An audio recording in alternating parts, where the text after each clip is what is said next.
Kita hanya berdoa sama Tuhan, tidak mau memandang wajahnya. Kenapa? Malu. Malunya apa? Kan sudah banyak dosaku, Pak. Aku rasanya kalau datang ke gereja memandang wajah Tuhan, aku tidak layak, Pak. Tapi coba tanya, sudah berapa banyak permohonan kepada Tuhan? Sudah tak terhitung. Nah, sekarang kita belajar supaya apa? Kita memiliki hubungan dengan Tuhan dan memiliki hubungan pribadi dengan Tuhan.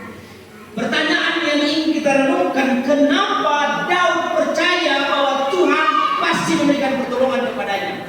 Kita ingat apa yang terjadi sebelumnya? Sebelum Daud dipanggil oleh Saul ke istana untuk menjadi penghibur baginya, ternyata Daud telah mengalahkan musuh-musuh besar. Dia pernah mengalahkan singa, anak singa.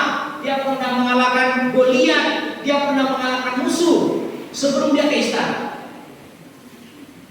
Dari situ referensi kebaikan mukjizat Tuhan itu, ia berkata, Tuhan yang pernah menolongku melepaskanku dari mulut singa, Tuhan yang pernah menolongku melepaskanku dari seorang manusia raksasa Goliat, maka Tuhan yang akan menolongku dari seorang raja yang ampuh yang kejam, Saul.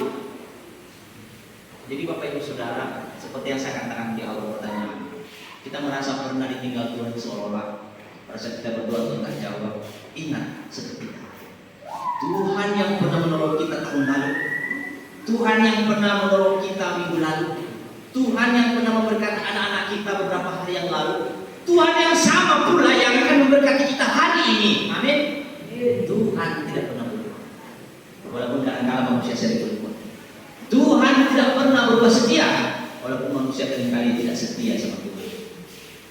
Bapak Ibu Saudara yang terkasih di dalam nama, hari-hari ini kita banyak sekali ajaran-ajaran yang tidak sehat di dunia maya. Hati-hati yang punya handphone, yang nonton YouTube, ada ajaran yang melenceng dari firman Tuhan. Jangan sampai kita telan habis. Ajaran Kristen progresif itu tidak boleh kita terpaku, tenggelam, apalagi merenungkannya. Itu ajaran sesat. Dan semua pendeta, khususnya Reform Injili, menolak Kristen progresif. Kenapa? Ada dua hal yang diajarkan di sana dan tidak boleh kita aminkan. Pertama adalah dia percaya bahwa keselamatan ada di luar kekristenan. Kalau kita renungkan sejenak, ada benarnya juga. Tapi jangan salah Bapak Ibu, bagaimana mungkin orang percaya diselamatkan tanpa dia menjadi orang Kristen, mengikut Tuhan? Jadi orang yang diselamatkan orang percaya Kristus dan mengikutnya. Tapi kalau dia percaya Kristus tidak mengikutinya, bagaimana dia diselamatkan?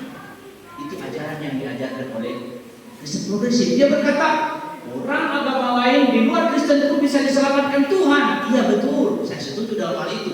Tapi tidak titik sampai di sana. Orang yang diselamatkan harus ikut dengan juru selamatnya. Dengan cara apa? Yang percaya kepadanya, mengikuti ajarannya, belajar beribadah kepadanya. Di mana kita dapatkan seperti itu? Ya di lingkungan Kristen. Itu satu. Jadi kalau ada yang bilang, oh ya di agama lain pun bisa diselamatkan, nah salah, semua sama, kita selamat. Itu salah. Yang kedua, ia berkata bahwa firman ini, bahwa Alkitab ini adalah buku yang tidak lebih dari firman.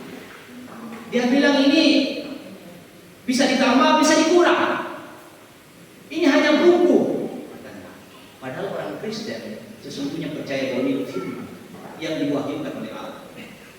Dia berkata ini bukan firman, ini ditulis oleh manusia. Tapi kita percaya ini firman. Jadi hal seperti itu Bapak Ibu, jangan sampai terpengaruh ajaran seperti itu. Yang sudah mulai punya HP baru, langsung nonton YouTube, Facebook, di rel masuk di situ, Instagram, yang suka nonton khotbah-khotbah orang di luar, dipilih-pilih ya, ada yang baik, ada yang tidak. Jangan sampai kita salah menyengat sehingga kita mengajarkan ke anak kita, akhirnya salah.